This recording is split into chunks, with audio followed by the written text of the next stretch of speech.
I didn't really know what to say for the intro of this video, so we're just gonna like get right into it.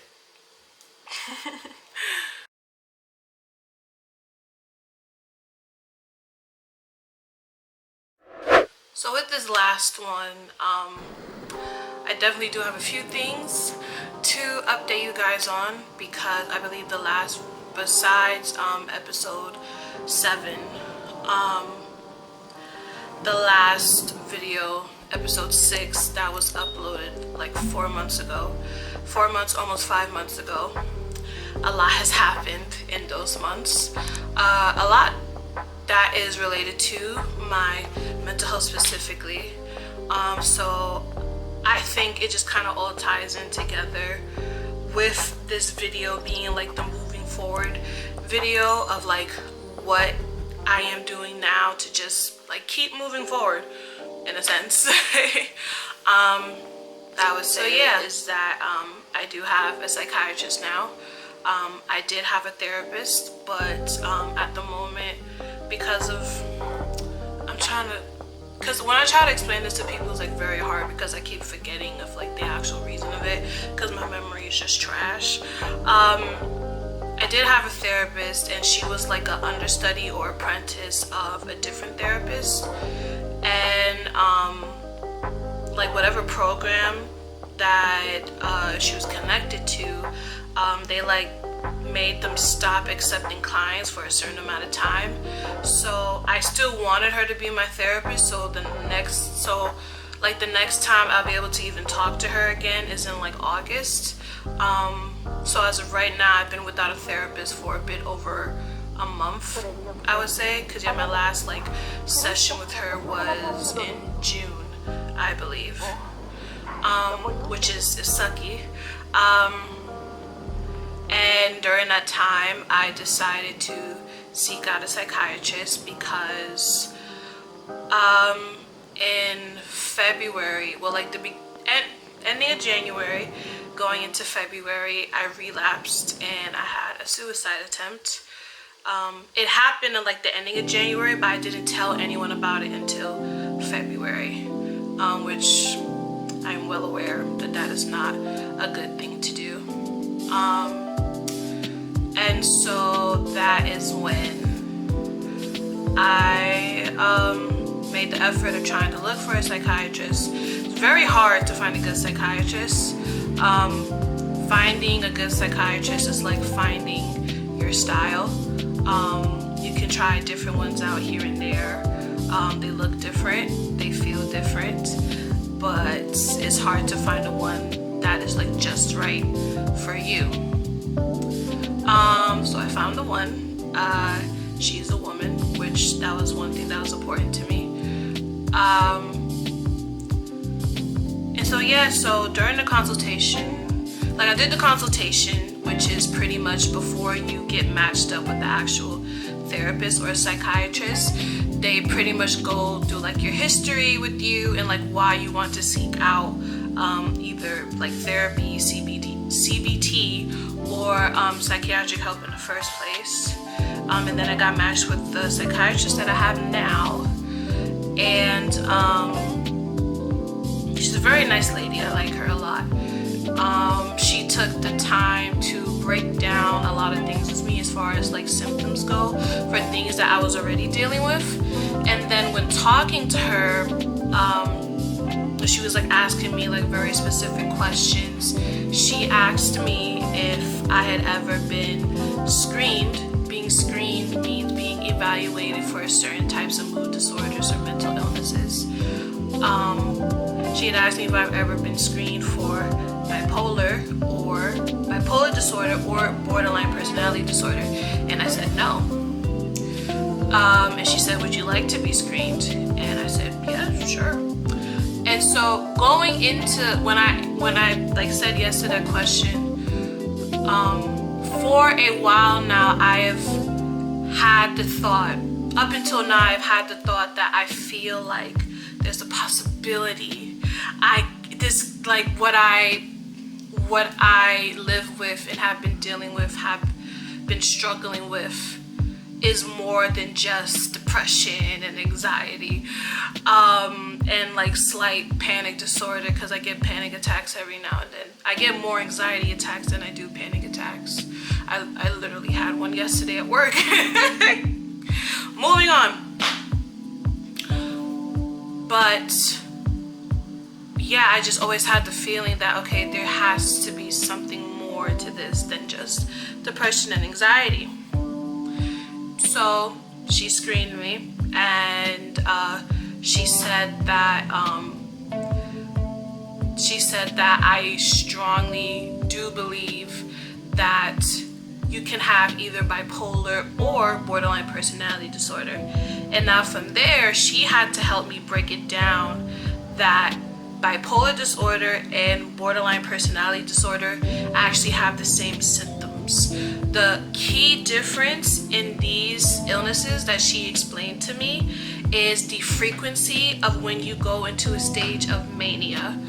Mania is pretty much where kind of like more of the hard-hitting symptoms hit you, and it's similar for both bipolar and borderline. So what they are is that you get into like this sense of euphoria, having this overwhelming sense of like confidence in yourself.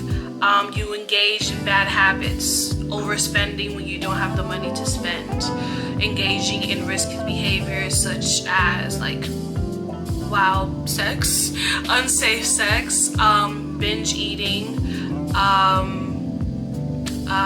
substance abuse, and other things like that. And now here's the difference between the two, because they have the same symptoms.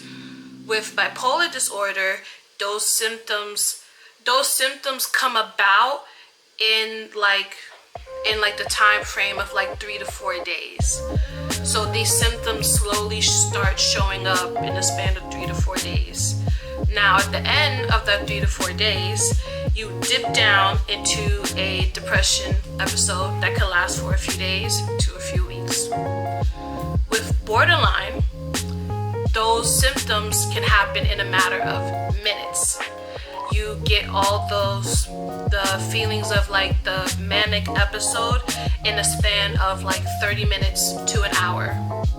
And then immediately after that, you dive into your depression episode, the same. And the same as bipolar, it can last from a few days to a few weeks, possibly a few months.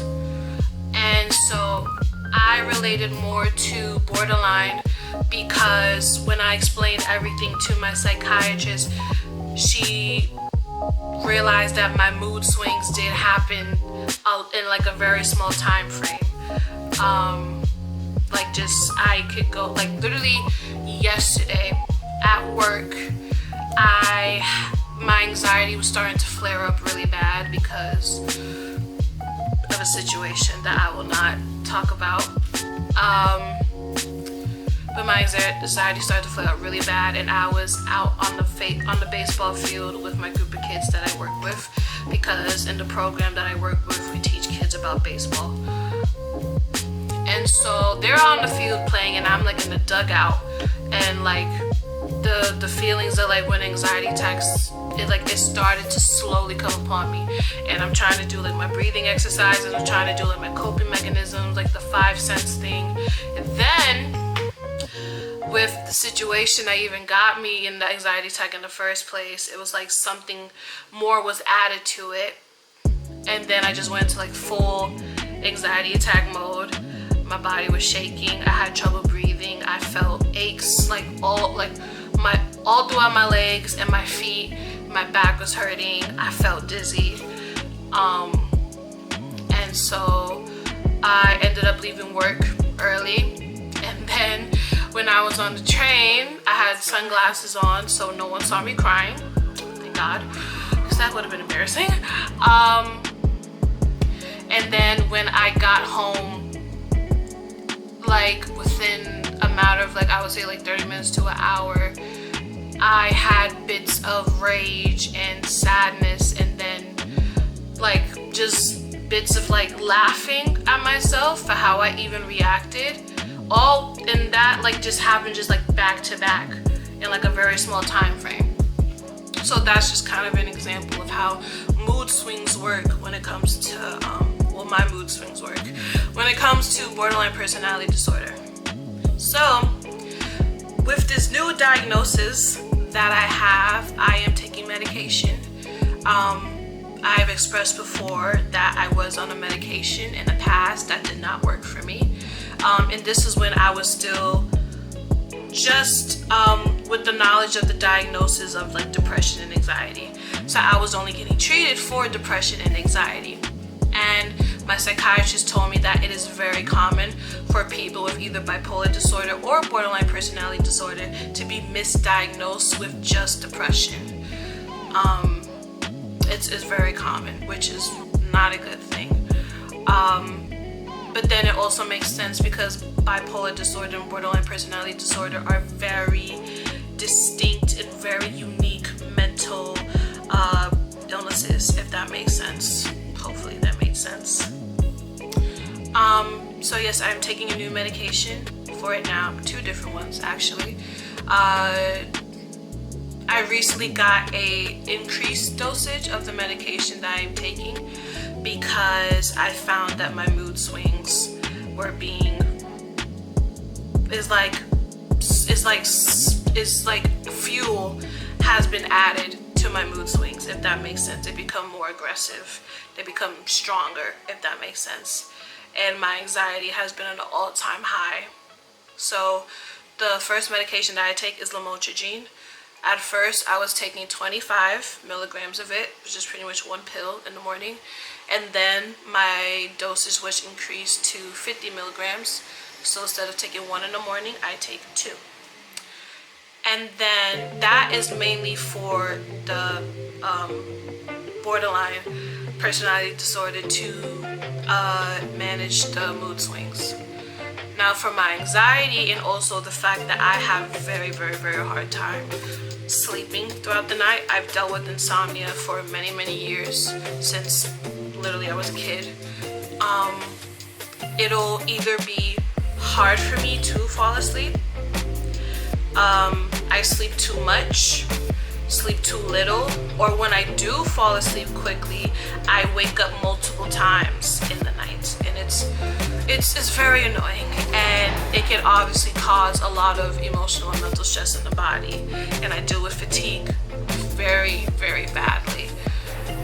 So the medicine that I was prescribed for that is called hydroxyzine, and I take 1 to 2 tablets of those as needed. But okay, well, the 1 to 2 tablet to take as needed is when I sense my anxiety starting to flare up in the middle of the day. I haven't done that yet. I think I've only like had to take it in the middle of the day 1 time, and for that I took 1 pill.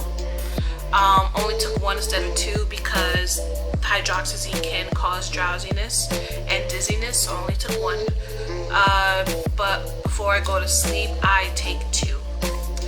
I have not noticed much of a good change yet. Like, if anything, I felt like my mood swings and my sense of fatigue has just gotten stronger, as well as my anxiety. But I've only been taking the medication for a month, so I'm trying to hold out and have hope that maybe something good will actually come of this. My next session with my psychiatrist is actually tomorrow, Friday. So I'll definitely be talking to her about all that stuff. I made this series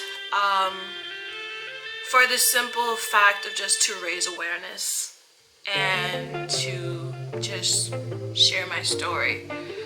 If you follow me on Instagram, my mental health page, you will see that I have just shared a whole bunch of different things as far as like what certain like disorders and illnesses are, and like how to be an advocate, how to help people with that, and things of that nature. And I've shared a lot of personal stuff about my life and my struggles as well, and the fact that I do have a mental illness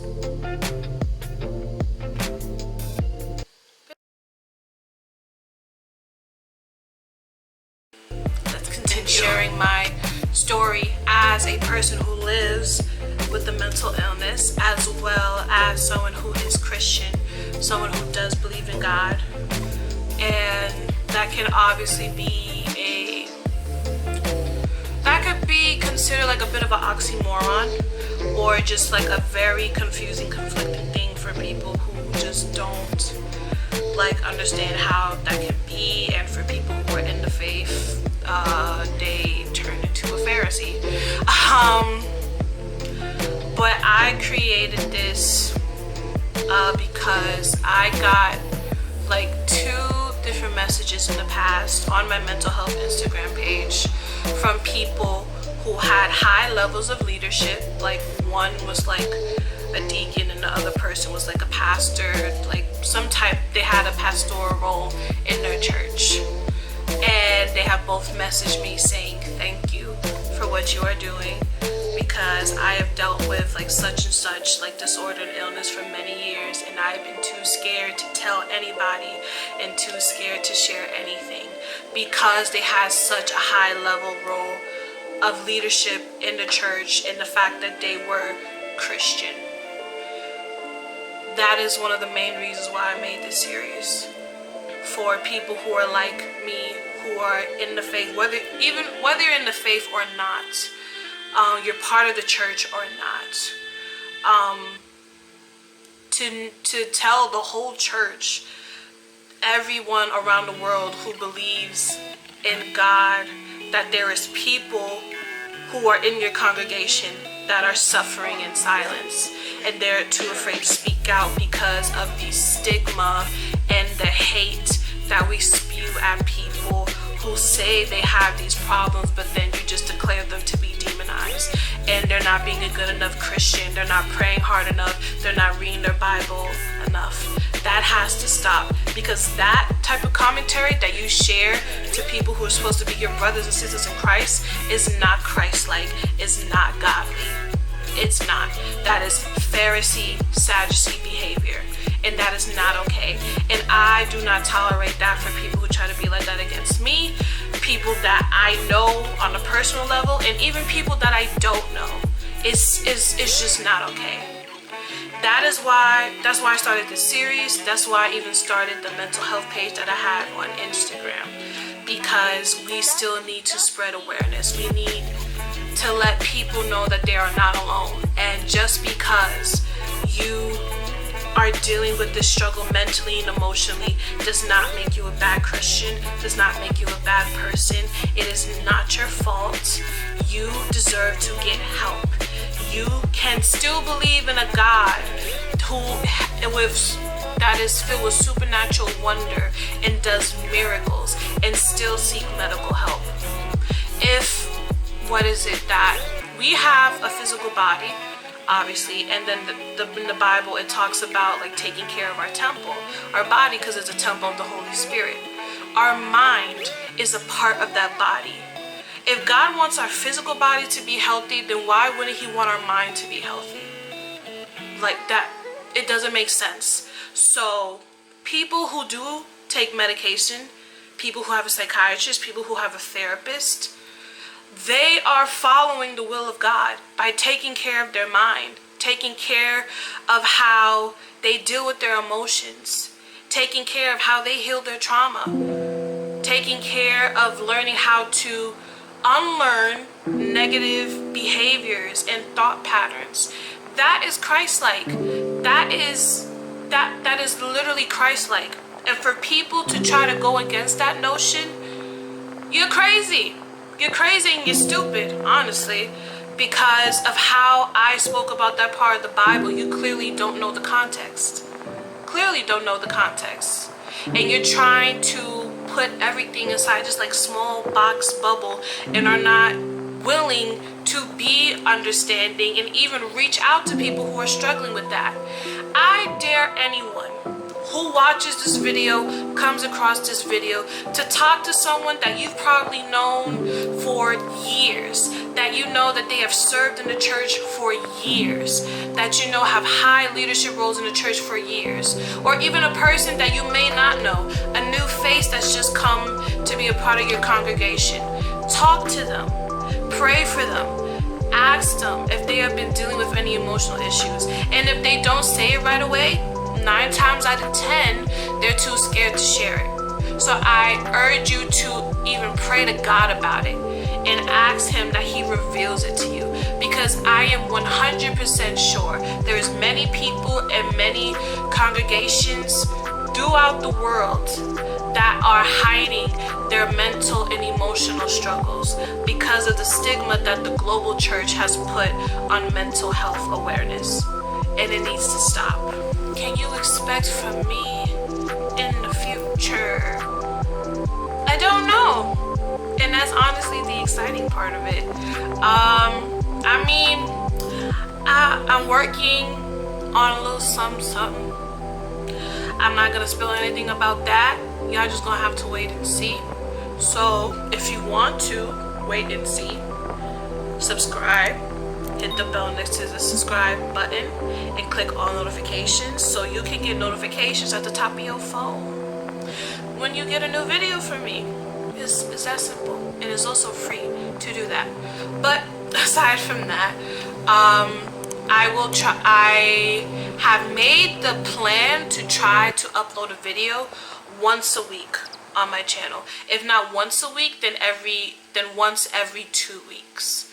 And there'll be like videos kind of similar to this, more stories that I'll share that is related to like my faith and like mental health and stuff like that. My goal is to just be more consistent and to not put so much pressure on myself, because I definitely had a lot of pressure that I put on myself when I even started this series, and I was also going through a lot at that time that led me to have the relapse of the suicide attempt in January of this year. But yes, again, subscribe, hit the bell, so you won't miss out on the new things that's gonna come about. It definitely does get better.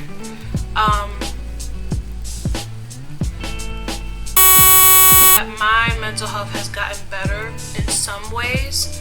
I would say the one way that my mental health has gotten better is that I am aware now of my toxic and negative thought patterns and behaviors that I do towards myself. I am aware of it now. Have I stopped those behaviors and things like that? No, I'm still learning how to. So I know that's one way that my mental health has gotten better. But in general, you can get better from mental illness and mental health in general. As I said before in a previous video, that I had shared that God does not have to heal you from anything. And it's not like he's trying to play this role of just like, oh, I can do what I want, I'm all powerful and no, God is not like that. But like, God doesn't have to take this away from me. He may want me to live with it for however many years I'm on this earth, to be a witness to other people that they can have a life where God is like my steady foundation, even if I do live with something that requires me to take medication and have therapy for it, that I can still receive healing from God through those mediums. And that's something that I'm becoming okay with. If that is the reality that God wants me to live, then that is something that I've become okay with. But yes, mental illness can get better. It definitely can. The ways that it can get better, how that looks, is very different for everyone. Like, I can meet another person who has the same diagnosis as me. Their healing process will be way different than mine because we have different experiences. Like, we could probably have gone through like both very traumatic experiences, but our trauma hits us different. Everyone receives things differently. Everyone feels things very differently. That's what makes the healing process very complex and also very frustrating. Like, the frustrating part of it for me is that I'm still like discovering things that trigger me, hidden traumas that I didn't even know was like trauma for me. And when those like new triggers or those like the hidden traumas come up, I feel like I'm taking like steps backward. It's like I just gotten over, like, well, not gotten over, but it's like I have just learned of like how to like dissect the trauma that I went through, or I just learned how to cope with a specific trigger when it comes up. And then it's like a new one comes along and it's like I have to do things all over again. That is a very frustrating part for it, and I'm pretty sure it's not just me, but for anyone who deals with any type of disorder or illness. And again, that is something that I have to deal with, whether it be for the rest of my life or for a certain amount of years. Again, that's up to God, not me. But yeah, that is it for this video. This is episode 8, the last episode of this series. I can't believe I actually did an actual series on my channel. Was I inconsistent? Yes. But did I finish? Yes. I'm gonna be proud of myself for that, because Lord knows I was this close to giving up, and I actually wanted to delete my YouTube channel, but then God was like, nope, you came too far to give up now. So I'm like, alright, God heard you, we're gonna keep going. So yeah, I really hope you guys enjoyed this video and all the videos in this series. There is a playlist of all these videos in order for the series if you want to watch over all of them again. If you would like for me to do another series like this in the future, please let me know in the comments. And if you follow me on any of my social medias, you can DM me on any of those social media, because I would love to hear from you. I would love to hear your thoughts. I would love to hear your stories too. So yes, like, comment, subscribe again, share this video with your friends. That low-key rhymed. Okay, let me reel it in. So yes, again, hope you guys enjoyed this video. I'll see you next time. Bye.